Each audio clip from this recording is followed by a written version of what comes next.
it shouldn't go without saying, when you show up in leather, you just win. It just happens. Right? You don't have to do anything after that. Exactly. You've done it already. Like, you've done it already. Yeah. You're just like, here I am. here I am. In leather.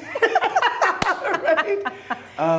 I want to say that seeing you last night on the carpet with this blonde hair and that green dress, beautiful. Thank you. But talk to me about the choice of blondes. Like it's. Oh.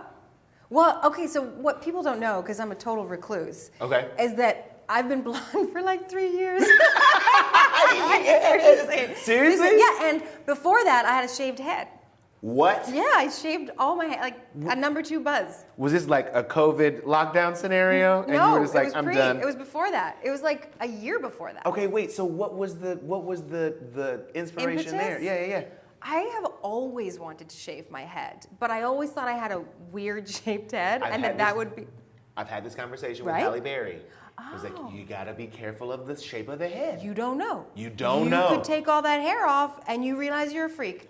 And all that time you didn't know you were a freak. Didn't know. And now you're telling the whole world you're a freak. Because you're gonna be like that for a For little a little while. while. It's gonna take some time. You know? And then I was like, all right, what I'll do then is I'm just gonna do that undercut shave that was kind of cool for a minute, where not the whole way around, but just the side. I know what you mean. You see what I'm talking Yeah, I about? know what How you mean. sexy that can be. It works when it works. And- But I got the lumps. You see, I have the. Do you? Because I was gonna say, it looks like you have a good shaped head. Oh, Evangeline, I got the lumps, Oh, girl. see, I am lump free. What happened was, I shaved the side and I took a peek and I went, hang on a minute. I think. I got a good head. And I went for it and I had a good head. Yes. And I stuck with it for a year. I love it. Yeah, it was good. It That's was so amazing. fun. I'm gonna do it again very soon. Okay, I can't wait to see it. You will. I cannot wait.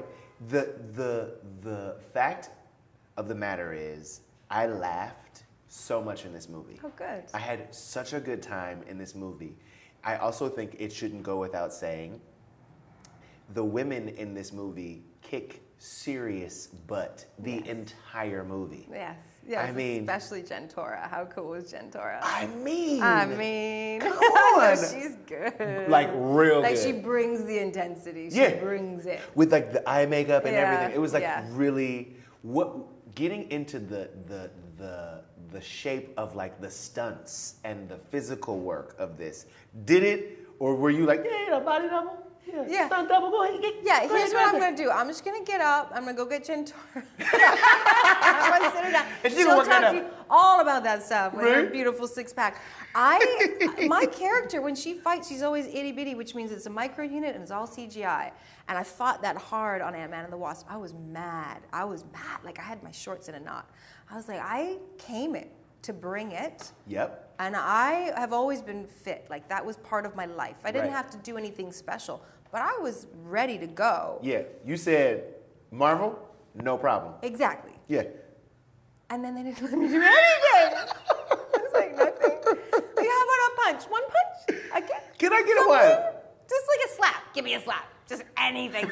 They were like, simmer down. We got other people to do that for you who are, like, there was a stunt unit doing car stunts, and then there was a micro unit doing the little stuff, and then Right. there was a macro unit doing something else, and I didn't get to be a part of any of it. So on this third film, I showed up, and I knew the drill, and I was like, I'm going to sit back and drink my lattes.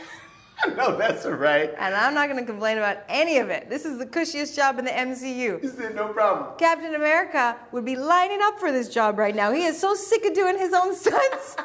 How many movies in? He's like, Please, I'm done. yes. Pass the baton Just give me already. a micro unit where the CGI guys do it for me. Who knew that you'd want a micro unit, right? The suit, the Wasp suit, it's intense. It's intense. Okay. Michelle Pfeiffer told me that the costumes for this, she was like, it was more intense for her than Catwoman. Nuh-uh. That's what she said. No, I don't believe it. That's Not what for she a said. second. She said it was just like a lot of, and they were like, She was sewn into the Catwoman outfit. She said it was rubber, it She could is move. a liar.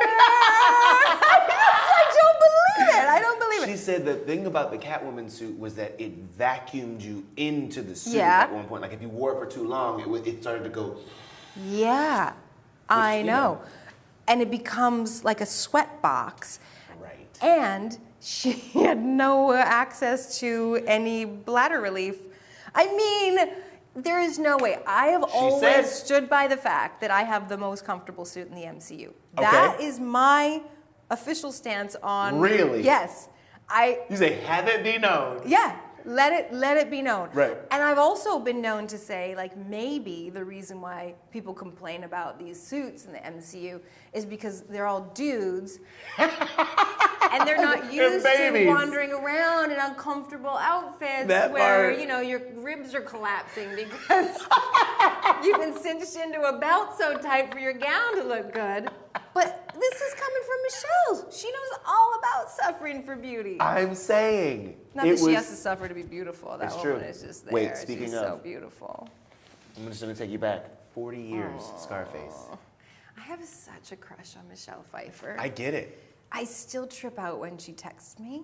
I Do still you? go, oh, Michelle Pfeiffer. Okay, now, is she Michelle Pfeiffer in your phone? No, Is she like, can't be. like- What if someone, what if What I would you put lost her? my phone? What do you put her, MF?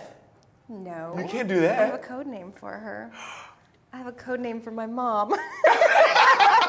I love it. It's my mom. Come on. When Michelle Pfeiffer and Michael Douglas were the casting choice to play my parents, I was like, that's the best Cool. compliment a woman has ever received ever Cool. in her life. No problem. You think I could pass for coming from that gene pool?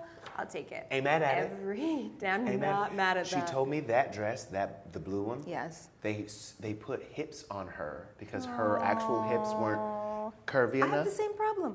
Really? Legit. In my old Wasp suit, not this one. Yeah. Because now I'm 40-something, I'm 43 and I got a little more hippie. But in my original one, we had to put hip pads in the hips because I have concave, I can't say that on camera. I can't say that. I can't. I can't say it on camera. I won't be canceled so fast.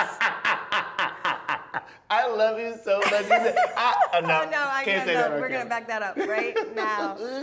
But yeah, I have no hips. No, Okay. concave, they go inward. That's hilarious. Yeah. I mean, it's. But what's it's, good about that is when I was younger and I was Yeah. really, really fit, Yeah. for most of my adult life, I had a funnel. Normally only dudes have funnels. That Usher You thing that. I had that. I'm not mad at it. No. It's a good look. Okay, before I let you go, I know we got to wrap this up, but before I let you go, Yes. The Hurt Locker. Oh, yeah. When you think back at that incredible movie, right? The way that the story that was told, the people whose lives were illuminated, right? Mm-hmm. What comes to mind for you? What emotion comes up when you think? I mean, Academy Award-winning film. Honestly, right now, it's such a loaded question because I was just at Jeremy's house the other night and he was in a wheelchair. Whoa. You know? And when we made that movie, he was so young and he was like full of verve. And I remember just being so impressed by him. What's so ironic is at that point, I was like the celebrity cameo on some level because I was on Lost. Yeah. And I was like, who's this kid? Right. You know, and now he's this Academy Award-winning legend. But he just had that accident. I don't know if you are aware of it, right? Of course. And so that just immediately, like you say, Hurt Locker, and I just go to Jeremy instantly and like what he's just been through and how incredibly brave and strong he is. He has recovered. I'm saying. Like a mofo. Right. He is just. And people are saying that it's almost unreal. Yes, it is. The fact that he didn't die. First of all. And the fact that he's been able to recover, even to the point where he is now, is like. I walked in his house and got chicken skin because I was like, why are you mobile? Why are you mobile? What's happening? Really? I expected to sit at his bedside and hold his hand while he moaned and groaned in pain and wasn't able to move. He was wheeling himself around, laughing with his friends. It's a miracle. It's a straight up miracle. He's made it something really tough, that guy. And you've always been able to see that in him. And he is recovering incredibly, and it's beautiful. I'm so grateful. Well, I mean, listen, I think everyone saw your message, right? Like this, and really just wanting to be a reminder that people are out here thinking about him and worried about him. Yeah. What was it like for you to see him and to visit with him and know that he's on this path to a positive recovery. It was really intense. Yeah. I mean, he had a near-death experience that was highly traumatic, and he was awake for the whole thing. And it really has stuck with me. I mean, it's been days, and I'm still having moments where it's some of the stuff he told me that he experienced and retelling me the story of what went on and things he could hear and the things that he could see. Like, Here? Yeah. Whoa. He's just, yeah. You talk about chicken skin, like I've got goosebumps. Yeah. He's got a journey to go through now. I mean, you don't go through, that's like what nightmares are made out of. Mm-hmm. And he lived through it, and he's on the other side now. Right. Yeah. Boss, yeah. Boss.